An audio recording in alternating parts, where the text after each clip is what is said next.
So the selection process to determine the roster, it was a combination of things. It started with 50% of the fan vote, 25% of WNBA player votes, and national media, that's sports writers and broadcasters, 25%.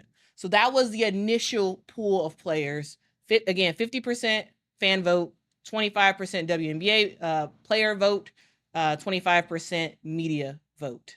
And after that happened, we ended up with a top 10.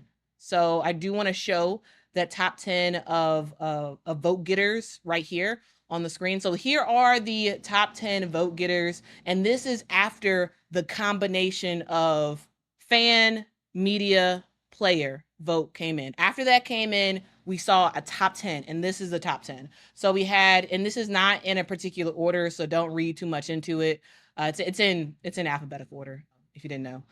Anyway, we have Aaliyah Boston, Caitlin Clark, Nafisa Collier, Kalia Copper, Dearica Hamby, Sabrina Ionescu, Arike Agumbawale, Brianna Stewart, Asia Wilson, and Jackie Young. So those were the top 10 vote getters when the rounds of voting was done. All right, top 10 vote getters. And if you all are wondering, hey, why is Fee, why is Collier, why is Sabrina, why is Stewie, why is Asia, and why is Jackie on this list? Well, because for the WNBA All-Star voting, they did not take off the Olympians. So the Olympians were fair game to get voted on, and a lot of people did vote for them. So they were included in the top 10 for vote getters. And what they did is they actually took the Olympians out of the list, and we saw that there were some players that were automatically added. So Aaliyah Boston, Caitlin Clark, Dearica Hamby, Arike Agumbawale, those players were automatically added to the All-Star game because they were in the top 10 for vote getters. Okay, so those players are automatically into the All-Star game for Team WNBA.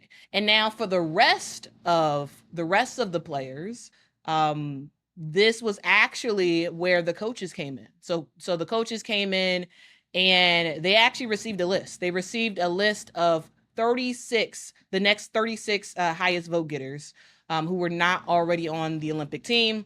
And they had to vote. They had to vote to fill the remaining spots for the Team WNBA roster. Now, if you all are wondering who was on that 36 player list, well, we actually have the list available. I want to just run through those names down. I can run through them real quick. So we had Ariel Atkins, DeWanna Bonner, Cameron Brink, who is hurt, so of course she can't play.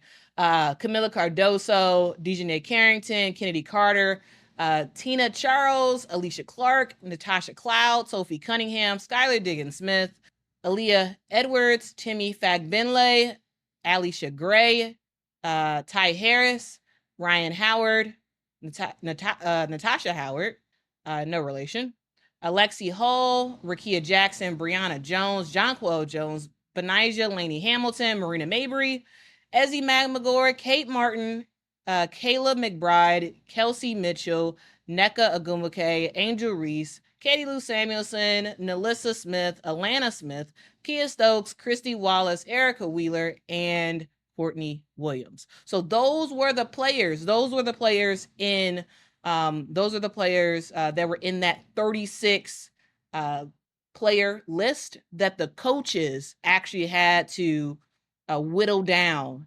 to the final 12 player roster. So again, we had the initial vote from the fans, the players, and the media.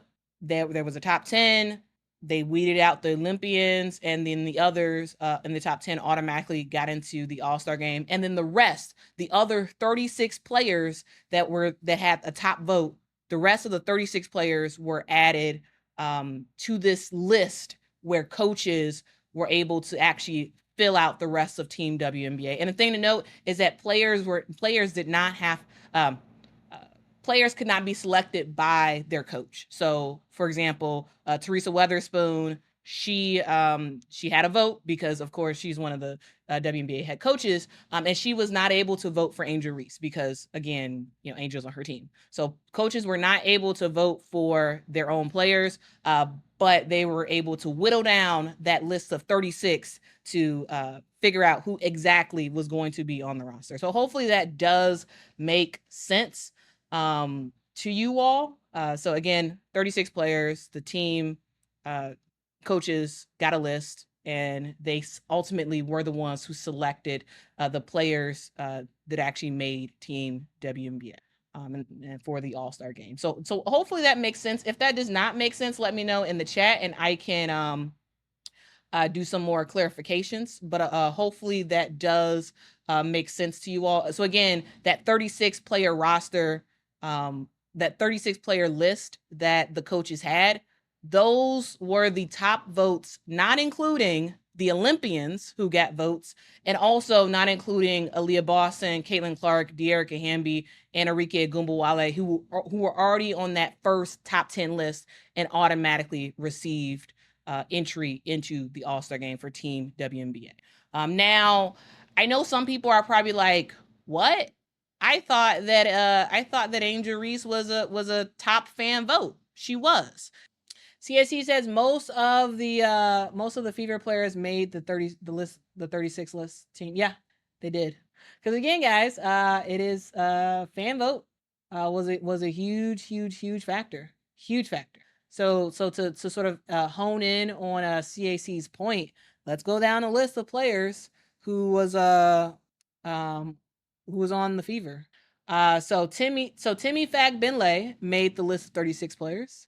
Lexi Hull, Kelsey Mitchell, Katie Lou Samuelson, Nelissa Smith, Christy Wallace, Erica Wheeler. So yeah, you're right, CAC. Yeah, basically, everybody on the Indiana Fever made the list of 36 because they were probably they were all tops in terms of the fan vote because the fans was out voting for Indiana. But yeah, that's kind of funny. Simone, yeah, the coaches did put in Kelsey Mitchell. Yep.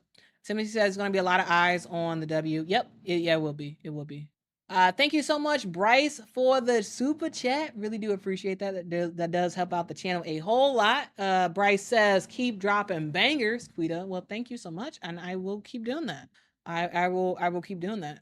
Michaela says Lexi Hull is funny. You never know when that girl's gonna play. Yeah, it's. Carmela says fan vote was very key. Yep. Yep.